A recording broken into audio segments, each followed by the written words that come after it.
Assalamualaikum warahmatullahi wabarakatuh. Perkenalkan, saya Elsa Kavita Erdiana dengan NIM 2210800283. Pada kali ini saya akan mempresentasikan dengan materi nilai, sikap, dan kepuasan kerja. Adapun pengertian nilai sendiri yaitu adalah keyakinan individu yang memotivasi orang untuk bertindak dengan satu atau lain cara. Nah, mereka ini berfungsi sebagai panduan bagi perilaku manusia. Secara umum, masyarakat cenderung untuk mengadopsi nilai-nilai yang dibesarkan dalam diri mereka. Nah, masyarakat juga cenderung percaya bahwa nilai-nilai tersebut benar karena merupakan nilai-nilai budaya tertentu. Lalu selanjutnya itu ada tipe-tipe nilai. Nah, nilai ini dapat dikelompokkan menjadi beberapa pendekatan dalam menyusun tipologi. Yang pertama itu ada survei nilai Rorschach atau RVS. Nah, menciptakan suatu perangkat yang disebut nilai terminal merujuk pada bentuk akhir keberadaan yang sangat diinginkan. Nah, itu adalah sasaran yang ingin dicapai seseorang dalam hidupnya. Perangkat lainnya yaitu nilai instrumental yang merujuk pada bentuk perilaku atau upaya-upaya untuk mencapai nilai-nilai terminal yang lebih disukai oleh orang-orang tertentu. Nah, yang kedua ada nilai kesetiaan perilaku etis. Nilai kesetiaan dan perilaku etis adalah konsep yang penting dalam kehidupan sehari-hari dan dalam berbagai konteks, termasuk dalam hubungan personal, profesional, dan sosial. Lalu yang ketiga, nilai-nilai antar kebudayaan kerangka kerja Hofstede. Nah, untuk pengkajian kebudayaan merupakan salah satu pendekatan paling banyak dirujuk. Nah, mengemukakan bahwa para manajer dan karyawan berbeda-beda berdasarkan 5 dimensi nilai budaya nasional. Nah, nilai-nilai tersebut adalah yang pertama, ada jarak kekuasaan, individualisme versus kolektivisme, kuantitas kehidupan versus kualitas kehidupan, penghindaran ketidakpastian, orientasi jangka panjang versus jangka pendek. Lalu yang selanjutnya itu ada pengertian sikap.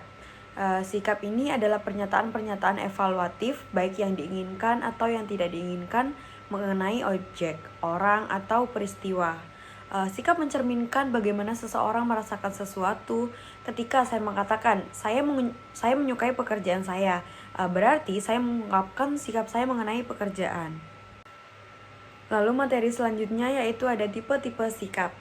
Tipe-tipe sikap ini ada 6. Yang pertama sendiri yaitu ada kepuasan kerja, yang kedua keterlibatan kerja, yang ketiga komitmen, nah yang keempat itu kepentingan terhadap pekerjaan, nah yang kelima kecenderungan perilaku organisasional, nah yang keenam sendiri yaitu ada komitmen kepemimpinan. Selanjutnya sikap dan konsistensi. Sikap sendiri adalah evaluasi positif atau negatif yang dimiliki seseorang terhadap objek, gagasan, atau orang lain. Sikap mencerminkan kecenderungan untuk merespon secara konsisten terhadap suatu objek atau topik dengan cara tertentu. Nah, sikap ini terbentuk melalui pengalaman, pendidikan, dan informasi yang diterima seseorang dari lingkungan dan sekitarnya. Sedangkan konsistensi sikap mengacu pada kestabilan atau keseragaman sikap seseorang terhadap suatu objek atau topik-topik tertentu dari waktu ke waktu atau dalam berbagai situasi. Konsistensi sikap mencerminkan sejauh mana sikap seseorang tetap sama atau konsisten dari waktu ke waktu. Konsistensi sikap ini juga penting karena dapat mempengaruhi perilaku seseorang dan interaksi dengan orang lain. Teori disonansi kognitif. Teori disonansi kognitif adalah teori psikologis yang dikemukakan oleh Leon Festinger pada tahun 1957. Teori ini menggambarkan konflik internal yang terjadi ketika seseorang memiliki dua keyakinan atau sikap yang saling bertentangan, atau ketika tindakan seseorang tidak sesuai dengan keyakinan atau sikap yang mereka miliki. Dalam situasi ini, individu akan merasa tidak nyaman atau disonansi kognitif. Teori disonansi kognitif ini mengasumsikan bahwa orang cenderung memiliki dorongan untuk mengurangi disonansi ini dengan mengubah keyakinan, sikap, atau perilaku mereka. Ada beberapa cara untuk mengurangi disonansi kognitif. Yaitu cara yang pertama dengan mengubah perilaku. Seseorang dapat mengubah perilaku mereka agar sesuai dengan keyakinan atau sikap yang dimilikinya. Mengubah keyakinan atau sikap. Seseorang juga dapat mengubah keyakinan atau sikap mereka agar sesuai dengan perilaku yang telah mereka lakukan. Yang ketiga itu ada mencari kebenaran. Nah, seseorang dapat mencari pembenaran untuk mengurangi disonansi kognitif tersebut. Lalu selanjutnya itu ada penerapan survei-survei sikap.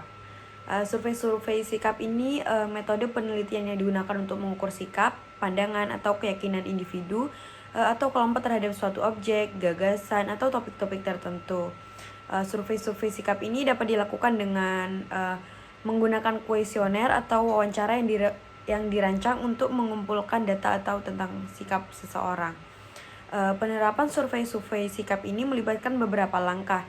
Yang pertama itu merancang kuesioner, yang kedua pengumpulan data, yang ketiga itu analisis data, yang keempat interpretasi data.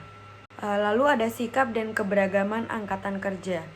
Sikap dan keberagaman angkatan kerja merupakan dua konsep yang penting dalam konteks manajemen sumber daya manusia dan lingkungan kerja yang inklusif.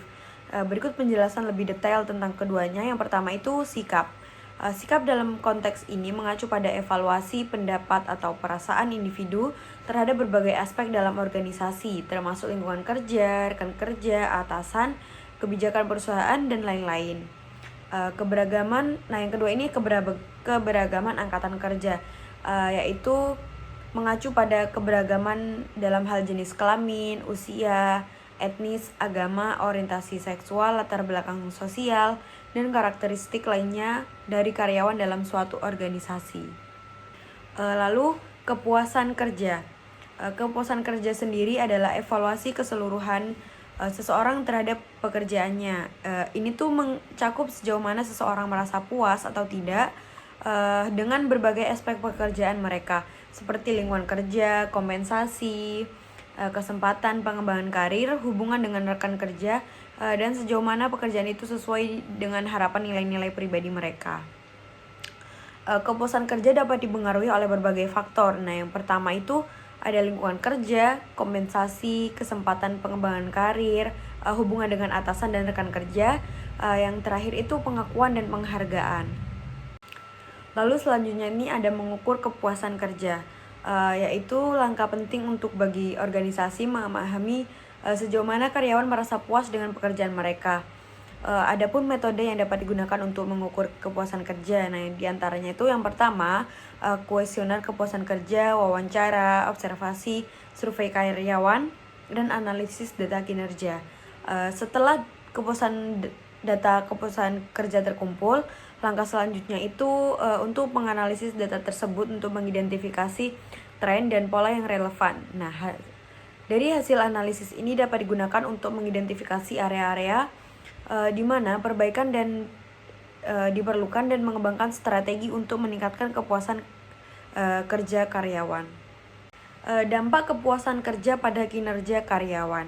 Kepuasan kerja dapat memiliki dampak yang signifikan pada kinerja karyawan.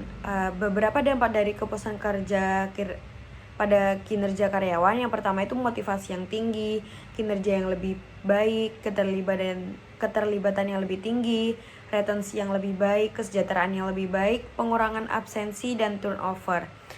Dengan demikian, kepuasan kerja dapat memiliki dampak yang positif pada kinerja karyawan dan pada organisasi secara keseluruhan. Nah, oleh karena itu, penting bagi organisasi untuk memperhatikan faktor-faktor apa saja yang dapat meningkatkan kepuasan kerja karyawan mereka. Cara karyawan mengungkapkan ketidakpuasan itu biasanya dengan komunikasi langsung, partisipasi dalam survei kepuasan kerja, menggunakan saluran intern, mengajukan usulan perbaikan, menggunakan media sosial, yang terakhir itu mengundurkan diri.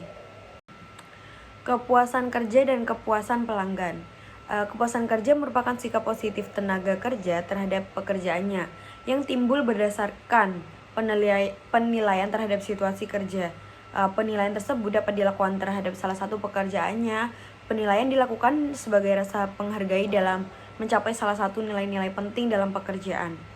Sedangkan kepuasan pelanggan sendiri yaitu tingkat perasaan pelanggan setelah membandingkan antara apa yang dia terima dan harapannya.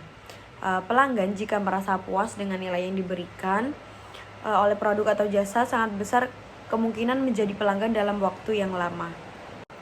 Mungkin itu saja materi dari saya, nilai sikap dan kepuasan kerja dengan mata kuliah perilaku organisasi. Sekian, terima kasih. Wassalamualaikum warahmatullahi wabarakatuh.